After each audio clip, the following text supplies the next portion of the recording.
ये कहानी है एक ऐसे 9 साल के बच्चे की जो अपनी गुलामी की जंजीरों को तोड़कर कैसे बड़े बड़े दिग्गज सूरमाओं को अपने आगे झुका देता है और अकेला पूरी दुनिया पर राज करता है।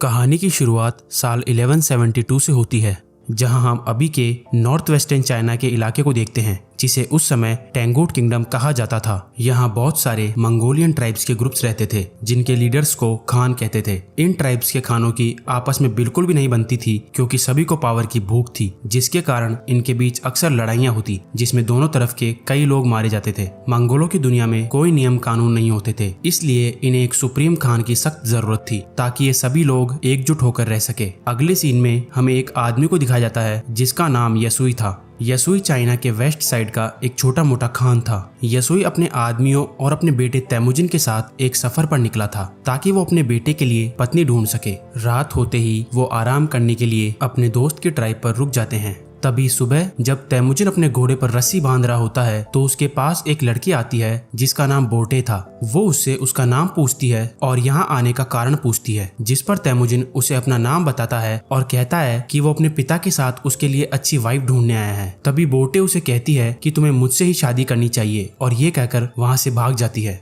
रात को तैमुजिन जब अपने पिता से इस मामले में बात करता है, तो उसके फादर कहते हैं कि मुझे तुम्हारे लिए एक ऐसी वाइफ चाहिए जो सबसे ताकतवर ट्राइब से हो। लेकिन तभी तैमुजिन कहता है कि मैं खुद ही अपने लिए लड़की ढूंढना चाहता हूँ, जिस पर उसके पिता मान जाते हैं। अगले दिन सुबह यसुई उस ट्राइब की सभी लड़कियों को लाइन में खड़ा करता है और लड़कियों के पैरों को गौर से देखता है, क्योंकि उन्हें लगता था कि मजबूत पैरों वाली लड़की ही अपने पति को खुश रख पाती है। इसके बाद तैमुजिन एक एक करके सभी लड़कियों को देखता है और लास्ट में बोटे को ही पसंद करके अपनी पत्नी चुन लेता है। फिर उन दोनों की शादी हो जाती है, लेकिन ट्राइब्स के नियम अनुसार वो आने वाले 5 साल तक एक साथ नहीं रह सकते थे। जैसे ही उन लोगों का वहाँ से जाने का समय होता है, तैमुजिन बोटे को एक नेकलेस गिफ्ट देता है और जल्द ही वापस आने का वादा करता है। यहाँ से वो सब लोग आगे के सफर के लिए रवाना हो जाते हैं। थोड़ा सफर तय करने के बाद वो एक जगह पर आराम करने के लिए रुकते हैं, लेकिन इस बार वो थोड़े चौकन्ने थे, क्योंकि उनके ठीक सामने दूसरे खान के ट्राइब के लोग बैठे थे। थोड़ी देर बाद वो खान दोस्ती का हाथ आगे बढ़ाते हुए अपने एक आदमी को यसुई के लिए एक कटोरी में दूध देकर भेजता है। यसुई वो दूध की कटोरी स्वीकार कर लेता है और बदले में उसके लिए भी एक दूध की कटोरी भेजता है।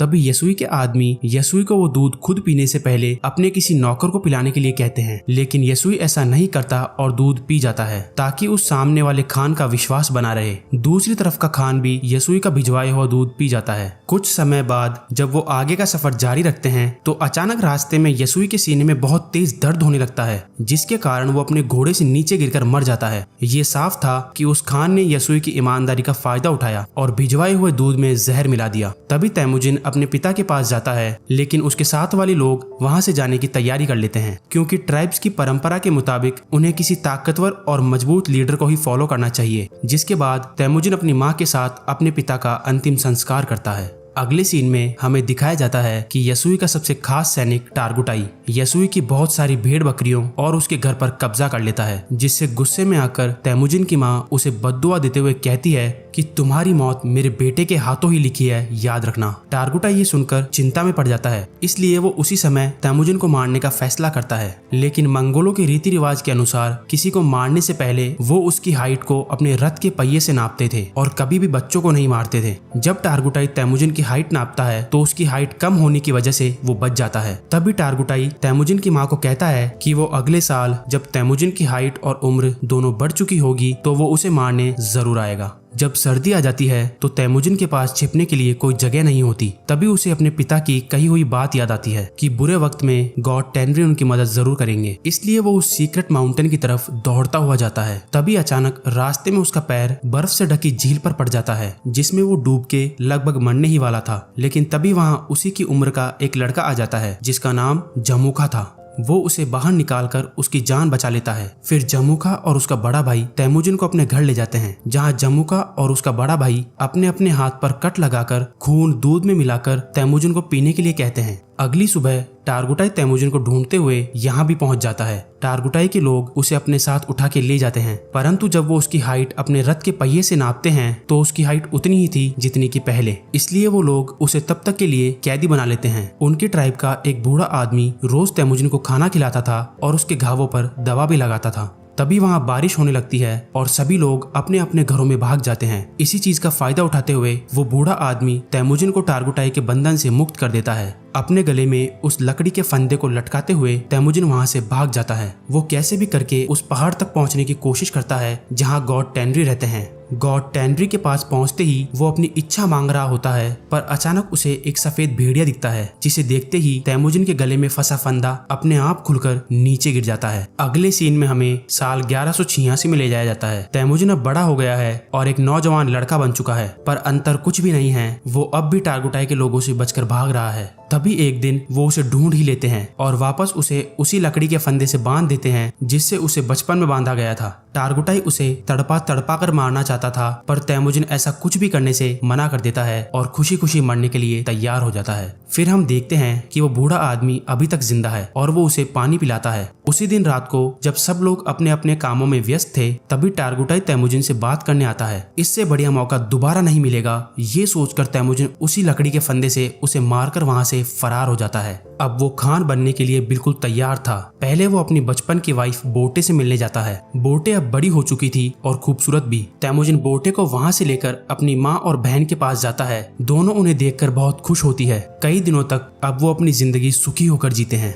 पर संकट एक दिन आ ही जाता है जब इन लोगों पर मरकीट ट्राइब के लोग हमला कर देते हैं। कई सालों पहले तैमुजिन के पिता ने इस मरकीट ट्राइब के खान की माँ को किडनैप किया था। इसी बदले की आग को बुझाने के लिए वो लोग अब यहाँ बोटे को किडनैप करने आए थे। तैमुजिन और बोटे वहाँ से भागने की पूरी कोशिश करते हैं। मरकीट खान बोटे को अपनी वाइफ बनाना चाहता है, इसीलिए वो उसे किडनैप कर लेता है। अब वहीं दूसरी तरफ तैमुजिन अपनी वाइफ को वापस लाने की कसम खा लेता है, लेकिन वो अकेला ही ये काम करने के लिए काफी नहीं था। इसलिए वो अपने खून वाले भाई जमुखा के पास जाता है और उससे मदद मांगता है, क्योंकि जमुखा भी अब एक दमदार ट्राइब का खान बन चुका था। जमुखा हमला करने के लिए तैयार था, लेकिन वो 1 साल का समय मांगता है। धीरे धीरे करके 1 साल का समय भी निकल जाता है। अब वो दोनों भाई अपनी सेना लेकर मरकीट ट्राइब पर धावा बोल देते हैं। मरकीट ट्राइब के सभी लोगों को मारने के बाद वो उनका जरूरी सामान अपने अंडर में ले लेते हैं। वहीं तैमुजिन बोटे को एक टेंट में देखता है जो कि अब प्रेग्नेंट हो चुकी थी। उसके बावजूद भी वो उसे अपना लेता है। उसी रात ये लोग अपनी शानदार जीत का जश्न मनाते हैं। जब वो लोग तैमुजिन को सामान आपस में बांटने के लिए कहते हैं, तो तैमुजिन सिर्फ 10% सामान ही अपने पास रखता है और बाकी 90% लड़ाई में मरे लोगों के परिवार वालों में बांट देता है। जमुखा की ट्राइब के 2 लोग उससे प्रभावित होते हैं और तैमुजिन के साथ जुड़ जाते हैं।